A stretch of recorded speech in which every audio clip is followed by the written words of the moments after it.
the circumstances, the things that were resolved, and the questions that were asked. And I think when we talked about, the results of the war, what we said was this. We said when the war was over, slavery was definitely done. Right? Slavery was abolished. And the United States would be a nation, not a union of independent states. Those were the big two resolutions. That this would be one nation, indivisible, right? It cannot be divided, in which there would not be slavery. Now, putting that into full implementation became somewhat of a challenge. There were several questions that came in the aftermath of the Civil War. One of the questions was, what's going to happen to the ex-Confederates? What's going to happen to the ex-Confederates? What's going to become of them? Are they going to be tried? Are some of them going to be tried and executed? Are they going to forfeit their citizenship? What's going to become of them? And the other question is, what's going to become of the freed slaves? What's going to happen to them? Are they going to be full citizens? What kind of participation are they going to have in government, in society, etc.? And these became sort of competing questions that permeated Reconstruction. Now, one of the things that we can say for sure, in the immediate aftermath of the Civil War, and we talked about this, most Southerners who had participated in the Confederacy were absolutely, positively unrepentant for what had happened. And, speaking of that, those of you that have me for sixth period, I showed you that little clip that one day. They are still unrepentant for what happened, right? I mean, they were not sorry. They did not think they were wrong, and they were sort of unrepentant. And that becomes clear, in a lot of the actions that are taken. The other issue that arises is these 4 million ex-slaves, and that are widely referred to as the freedmen. And if you read your textbook, there's a lot of discussion about that we didn't conduct. We didn't talk about the issues and challenges that the freedmen would face, but there's a fair amount of discussion in chapter 22 about that you maybe should take a look at. We did say the embodiment of the initial government response to the plight of the 4 million freed slaves was the Freedmen's Bureau. Now, if you were to describe the Freedmen's Bureau, if you were to say, okay, the Freedmen's Bureau was and finish that, what would you say? I mean, so we're saying, okay, there are 4 million freed slaves. These people are emancipated as a result of the war, initially the Emancipation Proclamation, and eventually the 13th Amendment. They are out there. They are suffering. In some cases, they are hungry. The Freedmen's Bureau is the government's response. Ultimately, what are they? Go ahead, Lynn. A relief association? Yes, it's kind of like disaster relief. Here comes the federal government to meet the basic needs of not only black Southerners, but white Southerners as well. And the Freedmen's Bureau was an attempt to address that. Now, of all the things that they did, what are they the most famous or noteworthy for? What action? What were they involved with that they're best known for? Any idea? Anybody at all? Go ahead, Mary. Education. Building and establishing schools, which is part of the reason why the Freedmen's Bureau was so deeply resented by white Southerners. Remember, white Southerners deeply resented the Freedmen's Bureau. They thought it was the North meddling in their... All the doors locked. That's not a message. That's another problem. Yeah, they can hear that. Meddling in their concerns. And so, we talked about that a little bit. We also talked about Lincoln and Johnson's response to Reconstruction. I mean, ultimately those 11 Confederate states had to be reincorporated into the Union in some manner. How that was going to happen becomes kind of the subject of debate and discussion. And if you remember, we said there's really two phases to Reconstruction. The presidential phase that starts with Lincoln in 1863 through 1867, which begins the congressional phase. So from 63 to 67, we have presidential Reconstruction. And that is the Reconstruction that is, Johnson, or Lincoln and Johnson. And then we have congressional Reconstruction, and that's when Congress takes it over in 1867. Now, in terms of presidential reconstruction, it starts with Lincoln's 10% plan. And we went through the details in class about Lincoln's 10% plan, what he wanted to do. 10% of the voters take this oath of allegiance to the Constitution. They can create new state governments, elect new officers. But the big thing that we said about Lincoln's 10% plan is that it was not very stringent in terms of requirements for the new Confederate states. So the new Confederate states had to abolish slavery. They had to repudiate the Southern debt. But beyond that, the status of African Americans in these new states under the new governments that were going to be established was kind of left to the states in Lincoln's 10% plan. And remember, we said from the very beginning there was a faction within Congress that thought that Lincoln's 10% plan did not go far enough. Who was that faction in Congress that kind of vigorously opposed Lincoln's lenient efforts? Go ahead, Sri. Yes, the Radical Republicans. And the Radical Republicans were led by people like Charles Sumner, Benjamin Wade, Thaddeus Stevens, and Alex. These Radical Republicans, what was their kind of idea or objective for Reconstruction? They wanted justice. So the Radical Republicans leaned more towards justice than healing. And remember, we talked about that. We said, look, really the tension in Reconstruction is, what's it going to be? Is it going to be justice to the ex-Confederates and to the former slaves, or is it going to be healing, reunifying and moving forward? And the radicals tended more towards justice. And Lincoln, at least at first, seemed to be tending more towards healing. And so that brought them into conflict. And that conflict emerged with Lincoln allowing the Wade Davis bill to die in pocket veto.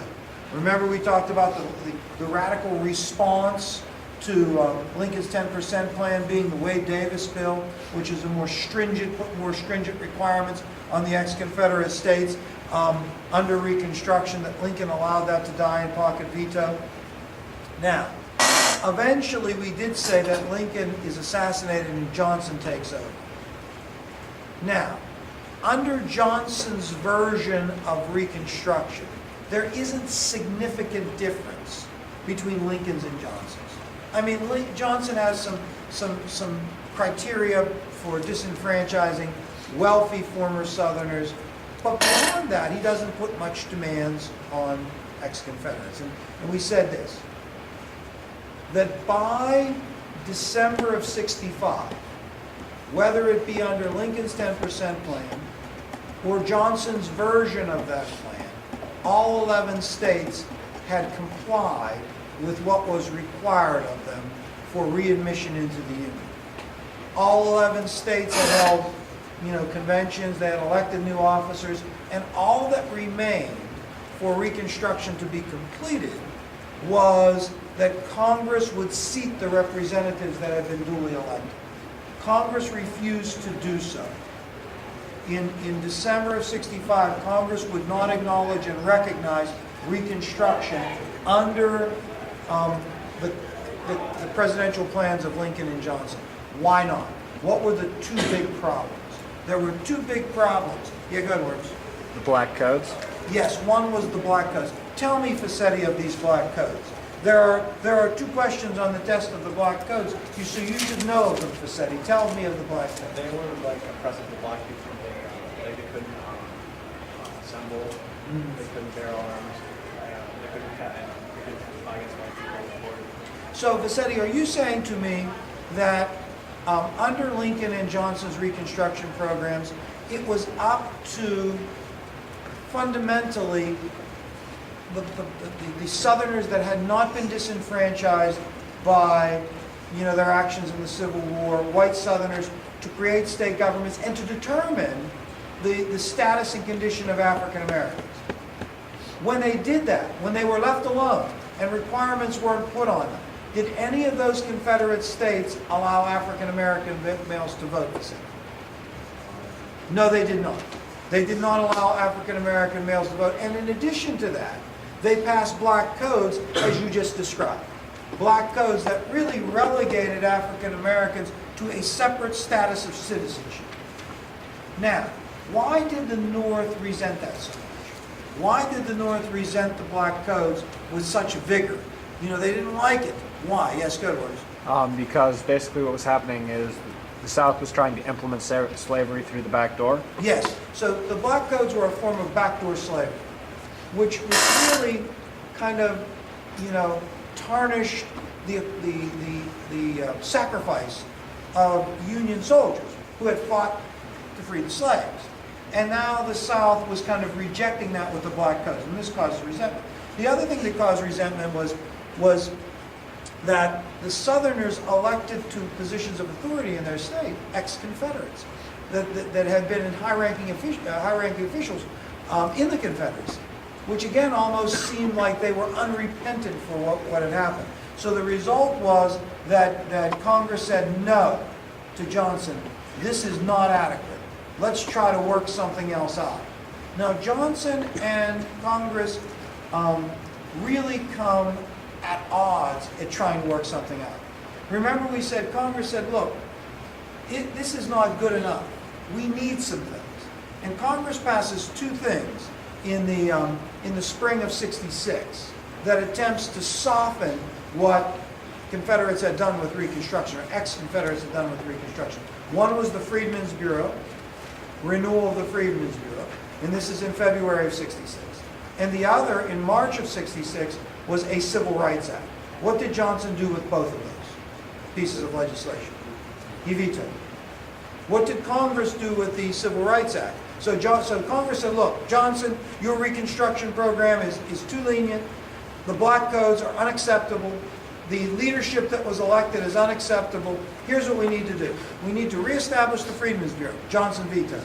We need to establish a Civil Rights Act that protects the liberties of African Americans and assures their freedom.